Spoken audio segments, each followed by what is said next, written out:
அனைவருக்கும் வணக்கம். வாங்க கருவேப்பிலை தொக்கு எப்படி செய்கிறதுன்னு பார்ப்போம். அதுக்கு தேவையான பொருட்கள்: சின்ன வெங்காயம், கருவேப்பிலை, புளி, தேங்காய், வரமிளகா, கடலைப்பருப்பு, ஜீரகம், மிளகு, உளுந்து, வெந்தயம், கடுகு, மஞ்சத்தூள், வரமல்லி, பூண்டு.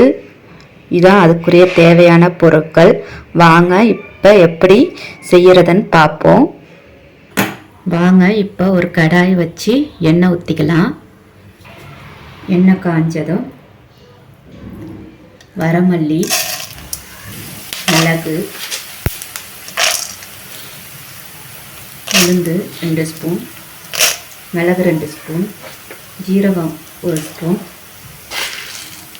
கடலைப்பருப்பு 1 ஸ்பூன், வெந்தயம் சிறிதளவு, பூண்டு, வரமிளகா,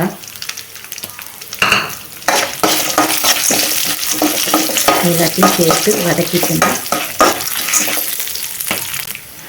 இப்போ கருவேப்பிலை, சின்ன வெங்காயம்,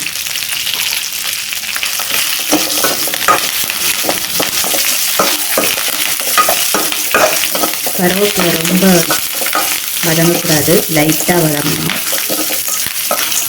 இல்லாட்டினா கருவேப்பிலையோட கசப்பு தண்ணி வந்து இதாகும்.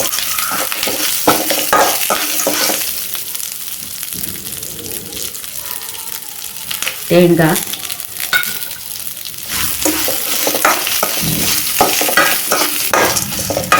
நல்லா வதங்கணும். நல்ல ஒரு வாசம் வரும். கருவேப்பிலை அந்த ஸ்மெல் வந்து நல்லா தனியாக தெரியும். அந்த ஸ்டேஜில் அடுப்பை ஆஃப் பண்ணிக்கலாம். இதை ஆற விட்டுட்டு மிக்சியில் அரைச்சிட்டு வந்துடலாம். இப்போ நம்ம அரைச்சிட்டு வந்தாச்சு. அதே எண்ணெய் சட்டியில் நல்லெண்ணெய் ஊற்றிக்கலாம்.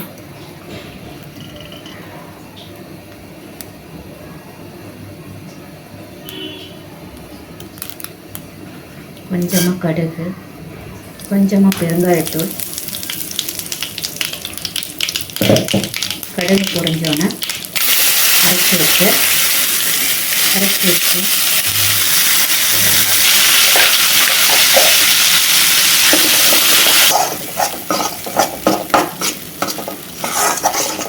கருவேப்பிலையை சாப்பாட்டில் ஒதுக்கி வச்சு சாப்பிட்றவங்களுக்கு இது ஒரு நல்ல இதாக இருக்கும், பயனுள்ளதாக இருக்கும். கொஞ்சமாக மஞ்சத்தூள், தேவையான அளவு தண்ணி,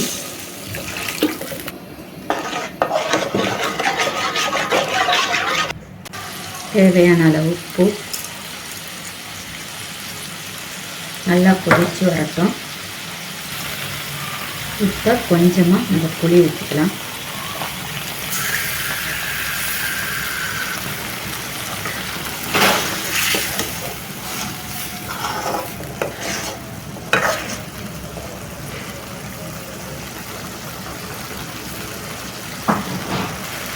இப்போ ஒரு 5 நிமிஷம் கழித்து பார்ப்போம்.